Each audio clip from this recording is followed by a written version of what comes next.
সেটাও ভাবনা চিন্তা হয়েছে। কিন্তু সুজয়, গত বছর মানে 2021-এর যদি আমরা কথা বলি, সেখানে আমরা দেখেছিলাম একে 294টা আসনে যখন ভোট হয়েছে, 7 থেকে 8 দফায় ভোট হয়েছে এবং 100 কোম্পানি অবধি সেনা নামানোর পরে, মানে সেনা নয়, সেন্ট্রাল ফোর্স নামানোর পরেও কিন্তু পরিস্থিতি সামলানো যায়নি, বিভিন্ন জায়গা থেকে অশান্তির ছবি এসেছে।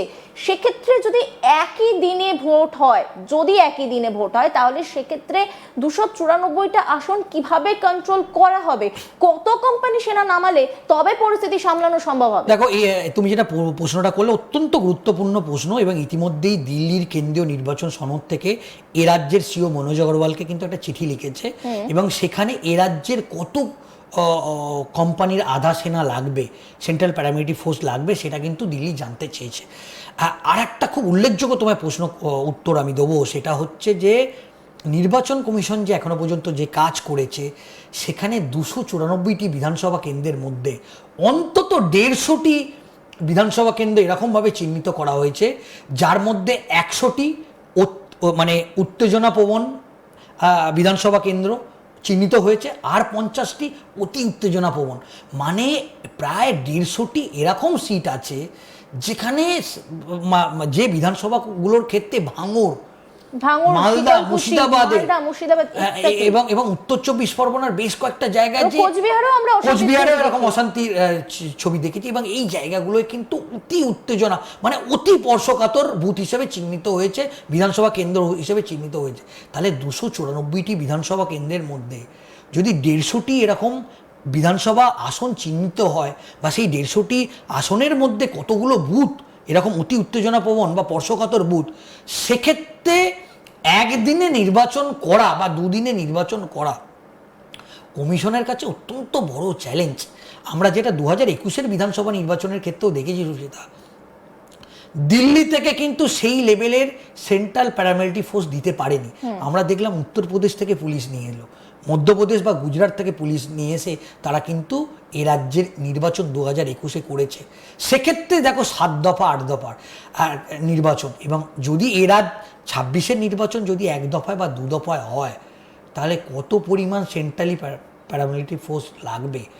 সেক্ষেত্রে বিএসএফ বা অন্যান্য এজেন্সি যারা আছে, মানে বলা যায়, তাহলে সেখান থেকেও কি, তাহলে তো নিরাপত্তা কি হবে, দেশের নিরাপত্তা নিয়ে বিএসএফ তো বর্ডারের নিরাপত্তা দেয়। সেক্ষেত্রে এখন দেখার বিষয় যে কত পরিমাণ কেন্দ্রীয় বাহিনী এ রাজ্য কি খানিকটা পাবে, যে কারণের জন্য বিজেপিও এখন সমর্থন জানাচ্ছে যে 1 দফা বা 2 দফা বা 3 দফায় ভোট হলে। দেখো, একটা বিষয় বলতেই হয়, যেটা বিজেপির পক্ষ থেকে বলা হচ্ছে, যদি 1 দফাতে নির্বাচন হয়, সেক্ষেত্রে যেটা হবে, মানে এক জায়গাতে যেহেতু মানে যে বুথের ভোটার বা যেখানে তৃণমূল কংগ্রেস শক্তিশালী, যেহেতু গোটা রাজ্যে একদিনে ভোট হবে, তাহলে সেই বিধানসভা কেন্দ্রেই জোর দেবে। তাহলে দেখা যাচ্ছে যদি উত্তরবঙ্গে ভোট হয়ে যায় প্রথম দফায়, তাহলে দ্বিতীয় দফা উত্তরবঙ্গে যত তৃণমূল কংগ্রেস কর্মীরা আছে তাদেরকে উত্তরবঙ্গ থেকে নিয়ে এসে দক্ষিণবঙ্গে নামিয়ে দিতে পারবে তৃণমূল কংগ্রেস। কিন্তু যদি গোটা রাজ্যে 1 দফায় ভোট হয়, তাহলে এই বিষয়টা কিন্তু করতে পারবে না বলে রাজনৈতিক মহল মনে করছে। তো সেক্ষেত্রে বিজেপির যেটা বক্তব্য, শুভেন্দু অধিকারী যেটা বক্তব্য, যেহেতু তাদের প্রচুর পরিমাণে বুথ স্তরে তাদের বিজেপি কর্মী সমর্থক বা বুথ স্তরে তাদের কর্মীদের যে চাপ বা মাইক্রো লেভেল ম্যানেজমেন্ট অত শক্তিশালী না, সেক্ষেত্রে তারা মনে করছে তাদের বুথের যারা পোলিং এজেন্ট থাকবে তাদেরকে তৃণমূল কংগ্রেসের কর্মী সমর্থকরা ডিস্টার্ব করতে বা ভয় দেখাতে পারবে না।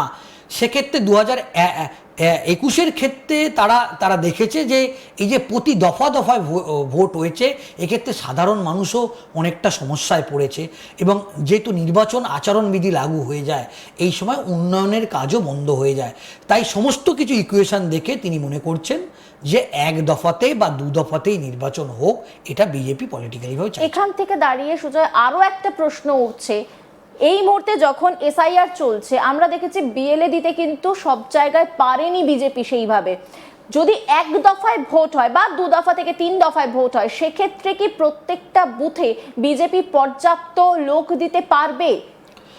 তুমি অত্যন্ত গুরুত্বপূর্ণ একটা প্রশ্ন করেছো, এবং এটাই কিন্তু বিজেপির যদি বলি মাইক্রো লেভেল ম্যানেজমেন্টের সব থেকে বেশি দুর্বল জায়গা।